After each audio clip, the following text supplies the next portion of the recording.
Okay, today's video is all about understanding hearths, and we're looking at document J in the building regulations, but also obviously looking at what's practical and what works and what makes sense.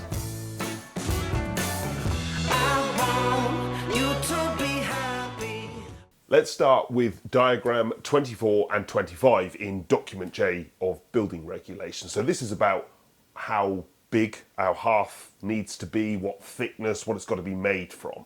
So the place to begin is, are we putting a stove freestanding in a room, or is it going into a recess of some kind? Because if it is going into a recess, we always have to have a 5-inch, 125mm constructional hearth. If it is going freestanding, then stoves get divided into two categories. Some are approved for 12mm hearths, which is half an inch thick. And if your stove is not approved for that, then you still require a 125mm, 5-inch thick hearth. So, carrying on, if you're going to have a freestanding hearth and it is 12mm, you can literally put that anywhere, straight down on wood, straight down on your carpet. There's no restrictions.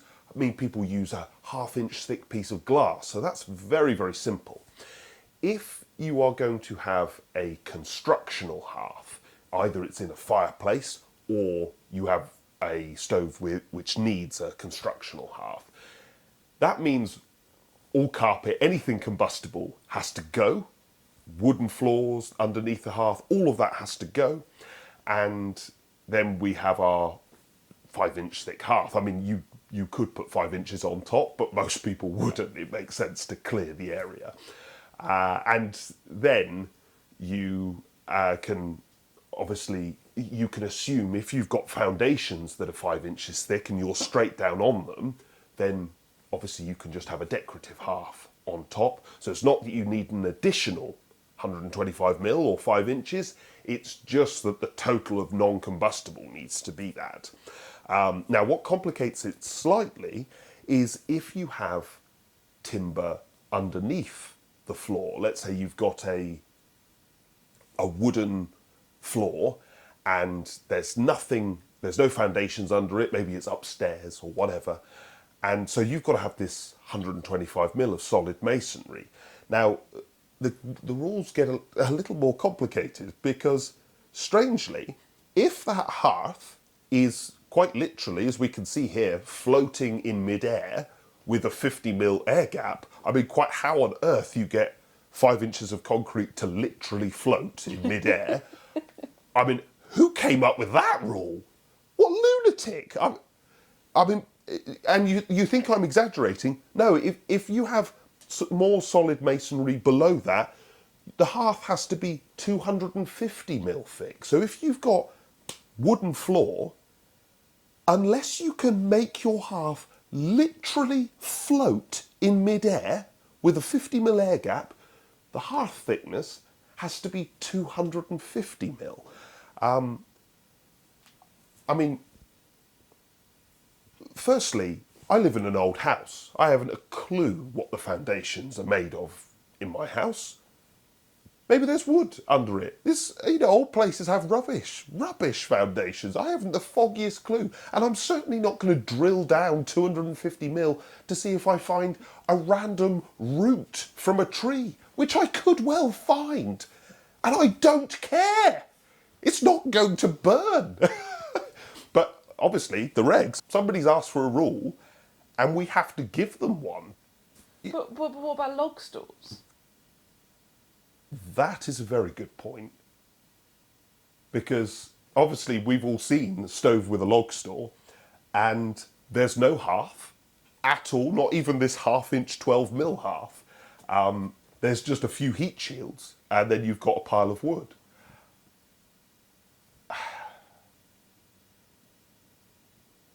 So I think your wood under the concrete is more safe. I have to admit, I hadn't a clue.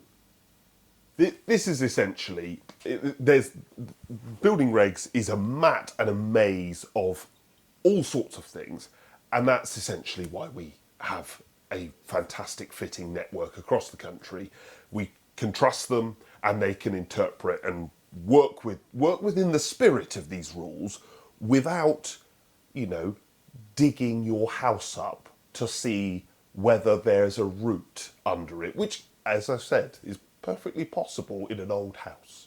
Okay, so leading on from this, we move down to diagram 26, and we can start talking about the area around the stove on your hearth, because yes, in the previous things we've got some minimum sizes, but not always the minimum is appropriate. So we'll start with freestanding again. We've got this in diagram 24. We've got this minimum dimension of 840 by 840. However, that stove that you've got on there, according to this, says we need space either side of 150 mil and behind as well. So 840 wide is the legal minimum, but if you had a stove which was 600 mil wide, and then you had to have 150 either side, you'd end up with 900 mil. So that 840 might be the minimum, but if your stove is larger, it needs to get bigger. You've always got to have this minimum of 150 mil around it. And then obviously in front, we've got a building reg here which says this is a closed appliance. Obviously, a stove is not designed to be run with the door open. So if it's open, it says 300 mil. If it's closed, it's 225. So we've then got this 225 mil distance that has to be in front. And again, if you've got a really deep stove, your 840 might not be enough. So it may be that has to be extended. Then we've got within the fireplace, and again, we've still got these rules of 150 mil either side of the appliance, but that does not mean we need 150 mil here. It doesn't, because my hearth, the construction of my building, goes under the cheeks of here. So although, let's say I only had 2 inches gap, which is actually a British standard, I believe, of a minimum gap around a stove is about 2 inches, but the hearth itself is still extending underneath the cheeks of the fireplace. So that counts. It's not that it has to be 150 mil either side. That is not a rule at all. It is just that the hearth has to extend under. And then again, we've got this same rule of 225 or 300. But having said that, there's a lot more to it than that, because again, if we look in diagram 24, it says that's got to come out by 500 mil from beyond the recess. That's where they want your hearth to project out to. You then have stove manufacturers saying, well, actually, we want you to have a minimum hearth size of X. Maybe that's 600 mil because of, some specific reason. Then you'll get other people saying, actually, I don't want that. I want more, because when I open the door to this stove, the stove manufacturer says 400 mil, for example, and they're saying 225, but I want it to come out as far as the door because, for example, you've got carpet, a little ember on the inside of the door, you're going to burn your carpet. And so I actually want more than these required regs. So you could tell there's a lot to sort of juggle there. So and there's 4 different options, aren't there? Essentially, yes. There's the if you've got a closed appliance. No, sorry, if you've got a closed. Yeah. So closed. So a stove is a closed appliance that requires 225, which is 9 inches of hearth in front. An open appliance would be 300. Yes. You've got diagram 24 saying 500 millimetres. Yeah, I mean, that is projection from the actual opening, from this surface here. Now, the stove, in this case, my stove actually sticks out a little bit from the fireplace. So the 500 is there, but the stove could still have 225 because it was sticking out into the room a little bit. But then you have manufacturers. And then you also have how far the door opens. How far the door opens, which again is a very relevant thing because certainly with a carpet, I'm going to endanger it. But boiling it down, again, we want to work with our fitter because, yes, there's a mat of rules there. And how do you interpret it? Somebody who didn't know what they were doing, you'd say to them, well, comply with it all. Have a massive hearth and do everything perfectly. But that doesn't always work. I'll give you one example of where I have broken this rule completely. Go into a listed building, grand fireplace, very small hearth, set down in 6 inches into the floor. There is no way you're allowed to start digging the floor up and changing this listed fireplace. Lots of fireplaces are listed. Some of them are beautiful and you cannot play with them. And so then you've got this balancing act. Because let's say the hearth it had its 225, but the stove was wanting 500 mil, which is a common issue. It's set 6 inches down and there's no way you can extend it. Now, some people would say, oh, we'll put a bit of slate on top of the carpet at the front. You could do that, but my personal decision at that point is I don't care. I'm not worried about it from a safety point of view. The door can open. It's all below the floor by some distance. There was no carpet. It was stone floors in the room. None of this is a concern. So again, I took all of these regs, I interpreted them, I prioritised safety at the top, and then listed buildings with, the fact that I can't play with this building in the way I might want to, and then I lump in the rest. And the truth is, in that particular example, my priorities put regs and the manufacturer's requirements at the bottom. And I would still argue that that was the right decision.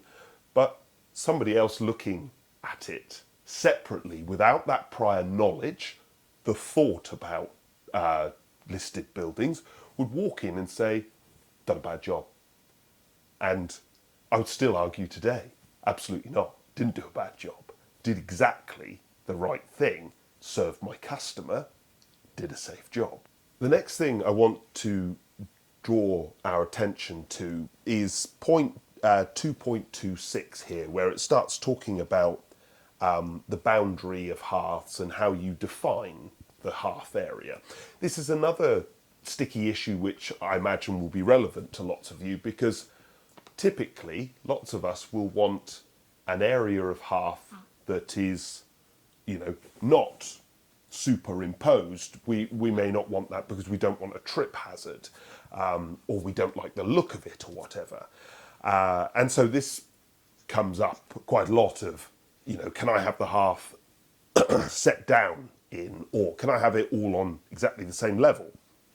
Now, this paragraph is, I think, quite helpful, because right at the bottom of it, it says, a way of achieving this would be to provide a change in level.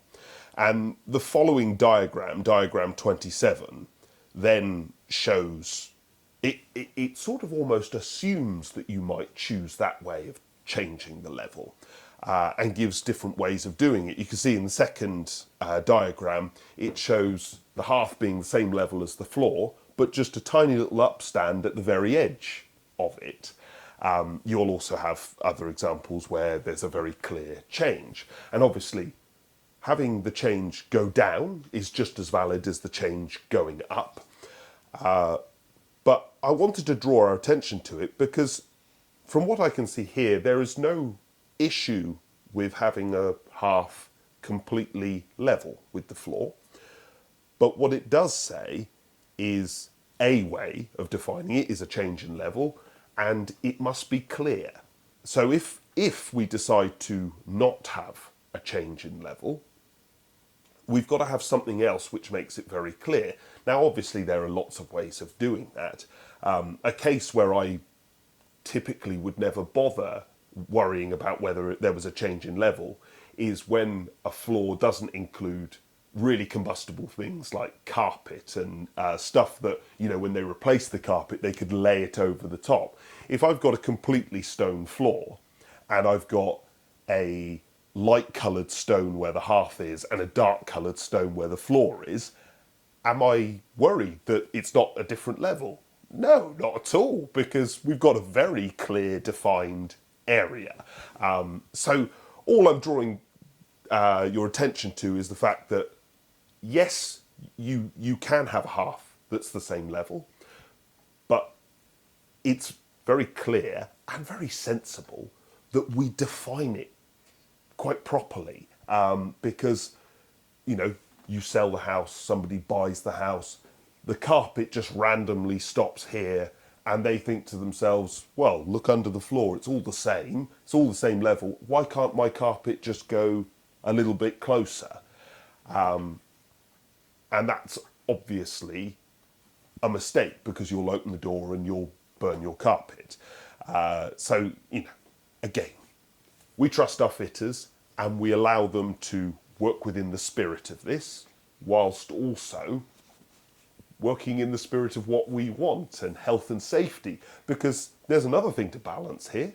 Let's say I've got an older client who isn't steady on their feet, and this person says, I don't want to change in level, I'm going to trip. That is a very relevant and valid thing, and I'm definitely going to take that into consideration. I'm not going to say, well, it says a way of defining it is having a change in level, and then stick to that like glue. That's bonkers. No, I'm going to have no change in level so that my customer can operate safely in their home. And that, again, I'm balancing my priorities. But here, I put health and safety above that as an idea. Equally, I may well say, oh no, I put aesthetics above the idea of having a change in level, because it really says a way of defining it. And so I'm going to pick another way.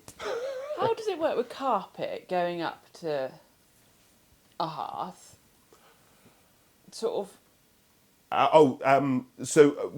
Yeah, sometimes people want, if you've got a carpeted room, typically you will have a superimposed hearth in that example, and sometimes the right answer is to have it lap under the hearth so that it looks very, very neat. You could have gripper strip and bring it up to the hearth, but regs here, at the bottom here, it says at most your combustible floor can go under your hearth by 25 mil. They had to draw a line, they had to pick a rule. Obviously it's been fairly arbitrarily picked, and quite sensibly, 25 mil, we don't want it going right under. And so, yeah, that's a relatively simple thing. If you're having wood or carpet and you want to lap it under the hearth, 25 mil is the most you can do, according to this. As I say, I'm going to interpret it. If it was 60 mil, I'm not going to cry. If it was, 200 mil, just cut it back. So after all of that, again, I'm going to say it, we listen to our fitter, we work with our fitter.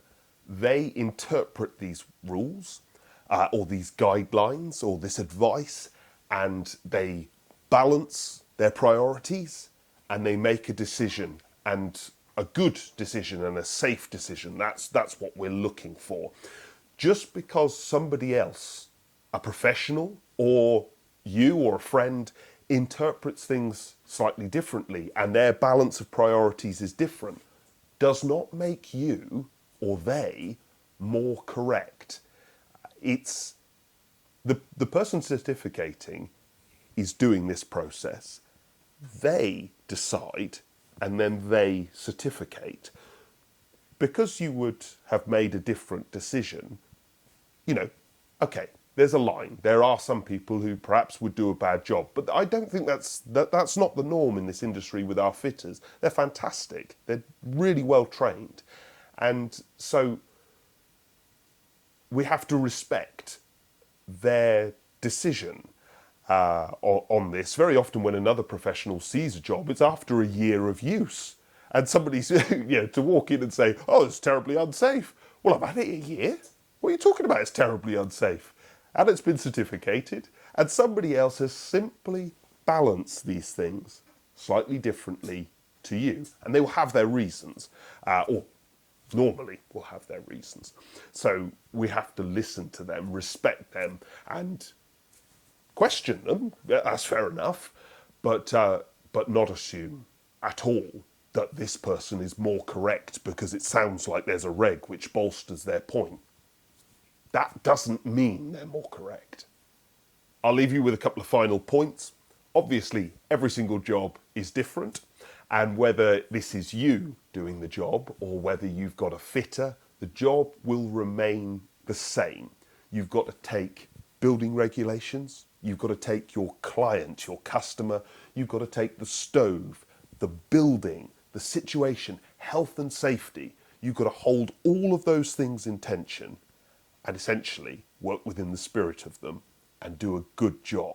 So there was loads in that, I realise. Obviously, if you have comments, please put them in the comments. I think that this video will lead to some disagreement and discussion. That's really what I want, because I'm hoping that this can become a really helpful resource to installers and end users alike, getting a feel for different methods for solving the same problem.